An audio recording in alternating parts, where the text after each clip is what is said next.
Opportunity to welcome all of us here at Mount Grace. And of course, I wouldn't have done enough if I don't welcome my brother, Jose Bevilicqua from Brazil. And of course, let me take this opportunity to welcome my brother, Mr. Alexandra Surinov. I must admit, Dr. Surinov and I had a big plan when we met in Switzerland, in Zurich. When we were talking about this meeting, I was having other ideas about hosting it. So he says we need a very nice place because our brothers and sisters from Brazil, India, China will be very happy if you get a nice place. So it's a conspiracy between him and I to get this venue because he wanted us to get a very good place. And of course, he's leading a delegation that is coming with, so he's my brother from Brazil. Mr. Srivastava from India, we are always happy to welcome you here. I do not know how South Africa would be without the BRICS countries. Certainly, Mr. Liang Sheng, the leader of the Chinese delegation, we always pride ourselves. The relationships that we have built over a period of time do not occur in abstract. So I think we need to continue building such relations and work diligently together. Now I want to come straight to my speech, which I didn't prepare. All these people from Stats SA said, go and say the following. So whatever I say, if it's good, you can praise me, but if it's not good, praise the people from Stats SA. I find them wrong. What do I want to talk about this morning? I want to talk about the changing world.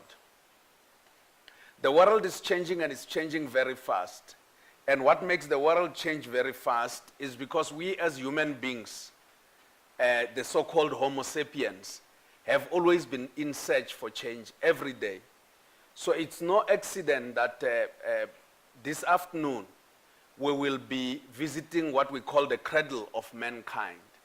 The cradle of mankind is one of the sites in the world where our earlier humans, in the form of Homo sapiens, have come from and have given rise to all of us.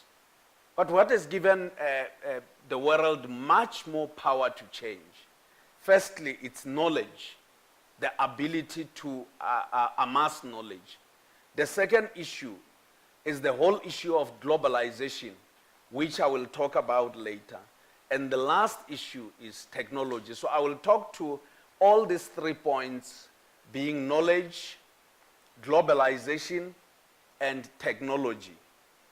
Let us start with knowledge. In relation with knowledge, the world is changing a lot more fast because knowledge is no longer used in search of wisdom alone. Our forefathers, and indeed philosophers of the past, when you had the knowledge and you had the wisdom, you would readily be called anything. We will remember that in the olden days, our philosophers could readily become doctors who could treat our forefathers and foremothers of any ailment and sicknesses. They could be methodologists, they could be technologists. As long as you had knowledge, you had wisdom, and you were a philosopher, you could be doing anything. But the knowledge that we are talking about is different. The knowledge that we are talking about as emerging economies, because in the BRICS nations, we have developed nations and emerging economies. And of course, we know the majority of our people are still emerging towards wanting to reach a progressive realization. The knowledge that we are talking about today is the knowledge to amass power. The world over is talking about the knowledge to amass power. Now, the Latin word for ignorance has given rise to scientific knowledge. The Latin word for ignorance is called ignomus. Now, this word ignomus is where we, as the world, say we need to know. The power to want to know. We are ignorant because we are ignorant not by our own will, but for purposes of things that we still do not know. Now, in the process of doing so, we will continue to be in search of knowledge on a daily basis. Let us go back a few centuries ago. A few centuries ago, Isaac Newton, one of the top scientists that we have had in the world, he talks to us and he comes up with a theory. The theory that he came about was that if you know the body, any body of material, and you know the mass of that body, so the weight of that body, and you know the forces acting on it, and you know the direction in which it's traveling, you can readily come and predict where its future position, where it will be. Now, as we are talking today, as statisticians, we have all knowledge about our economies. We have all knowledge about our populations. We have all knowledge about the challenges that the world is facing. And with statistical methodology and science, we can readily predict where the world will be. But are we ready to turn that statistical knowledge into power? Because knowledge without amassing power means nothing. It's no longer knowledge about wanting to talk good, being a well-respected professor in science. It's about amassing power. And of course, the knowledge that we are talking about today, we should know and remember that it will change one day. Knowledge gets challenged because new theories emerge. We will remember what has happened to Newton. We will remember what has happened to Keynes. We will remember what has happened to Smith. We will remember what has happened to Karl Marx. All the theories that they have come with have been refined to new granularities of knowledge. As we have given an example of Newton, when Newton came up with his theory the first time around, he didn't know that in the 19th century, new scientists would come and new scientists would talk about relativity as a new theory and quantum physics as a new theory. And these are new areas that are defining our world today. The world today is a global village. We pride ourselves that with a press of a button, just with a press of a button, we can readily communicate in email, WhatsApp, whatever technology is around us. But as the world today is a global village, it still remains with challenges. I'm happy and pleased that some of our delegates here have already spoken about the Sustainable Development Goals. Lest we forget, the Sustainable Development Goals get their basis from our Millennium Development Goals, which our heads of state and government had adopted in the year 2000. Having adopted such, they came and said that we need a post-2015 development agenda. And the post-2015 development agenda brought mainly two things: the side of the economy and the side of the environment. And as we will always remember, economies of the world as well as the environment know no boundaries. We can keep boundaries of our sovereign states, but economies of the world, economic theory, and all the issues of global warming do not go about and say we will stop here because the boundary ends here of a country. So it's a global problem for all of us. We have seen in Europe where they have emerged as one like a bloc. So there's a need for us to remain as one as a bloc. The BRICS countries have to remain as one as a bloc because we have our own competitive advantage. But globalization alone has its own challenges as we are talking today. Globalization has challenges to authority. The European bloc, European Union, has faced other challenges.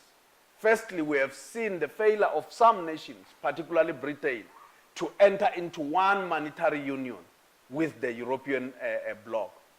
Now, the British exit out of the European Union is no small matter to wonder. What implications will it have for our power relations as the BRICS countries. So we need to search for these issues. What challenges will it put for our own measurement apparatus? Because without us knowing, we will not be able to project on what will be challenges for our BRICS countries going forward. Every day the world is bombarded with tweets that are coming. We have seen authority challenging authority. The tweets that are coming every day from the United States are not just innocent tweets. We should not look at the tweets coming out of the United States from the President of the United States as innocent tweets. They are not innocent tweets. They are building a base within which the world will have to revolve around. And this base will need measurement one day. Next year in February, the whole world, or late January, will be meeting in Davos. And in Davos, when we meet, always we have your best politicians, your world leaders are there. We have experts there. We have our financial barons there, your top financiers. Everyone is there. We talk about problems of the world. But there's a fourth estate that is never in those meetings. The estate of the poor. They usually stay outside, and we have always seen them. Footages all over the world show them in constant run-ins with world leaders about the need to be included. And they are saying nothing about us without us. So even ourselves as the BRICS nations, it's time we say to all the powerful barons that sit at the World Economic Forum. It's time that we say to every nation out there that as a collective, nothing about BRICS without us. Because if we don't stake that claim as a community, the BRICS community, someone will define the notion within which we should operate, including the way we should deal with measurement for our own nations.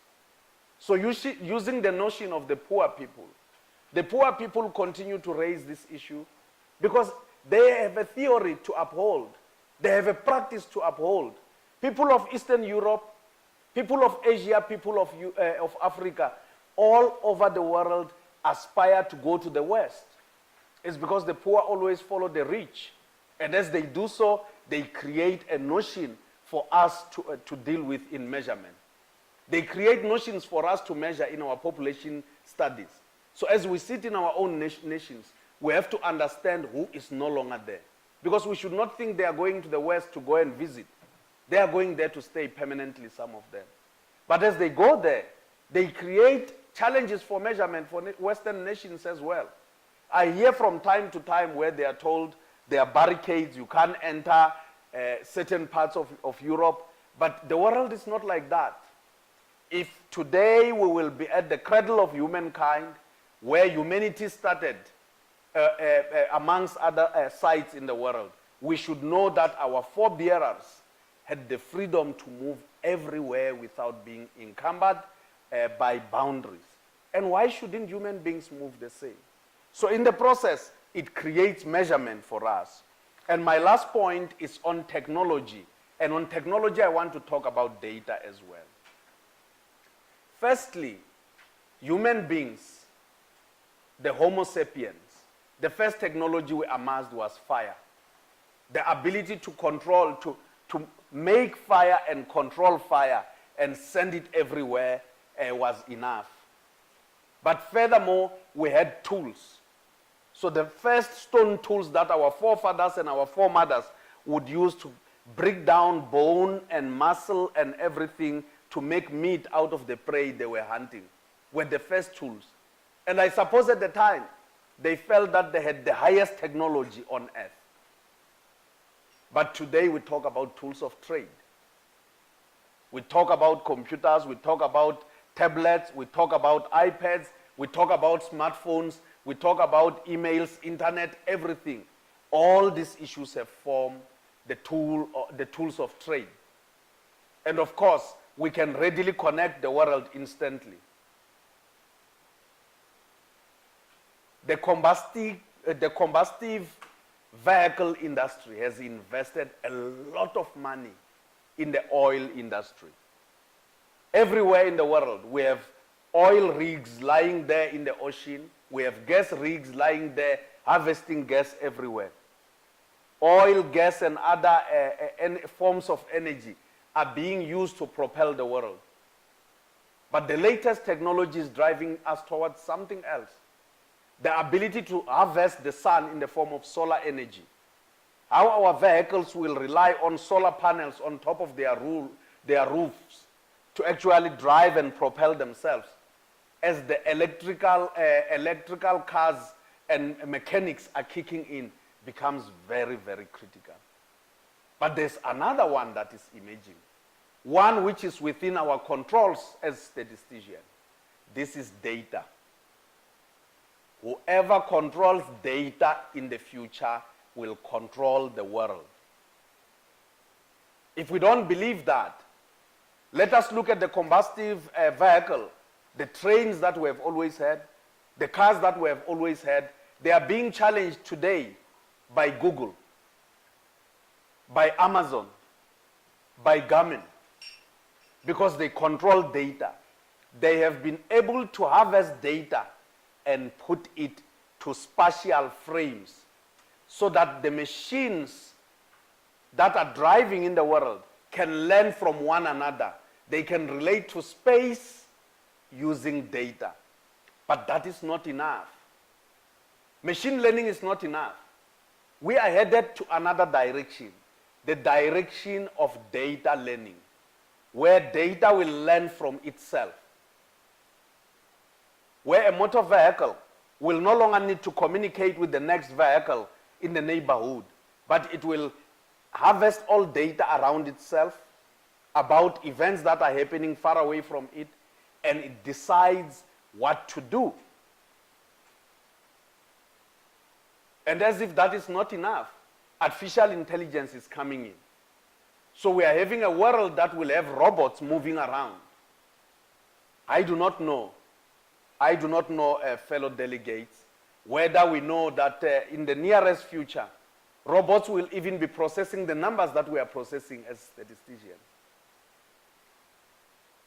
I do not know whether when those robots are processing the work that we are supposed to be doing, and they can actually churn out a lot of numbers in a small space of time, they don't rest. So they will be working around 24 hours. We go to sleep, robots don't go to sleep. There will be other challenges for measurement though. Who will pay the taxes? Can robots pay taxes? And if they can, who must decide what tax they must pay? And all those issues are challenges for us in the future. So the challenges of knowledge and wisdom, the challenges of power, the challenges of globalization and challenges to authority, the challenges of technology and data and artificial intelligence call upon us as statisticians to come and refine our methods of measurement and measure better. So I suppose over the next 3 days, as we debate and take discussions, we will start teasing out these issues of data, data learning, artificial intelligence. Even if we do not have solutions today, if we do not have solutions while sitting here in the town of Magaliesberg, we must start making ours a progressive realization towards a better world, so that future generations can know that we have left something for them, better methods of measurement. I thank you.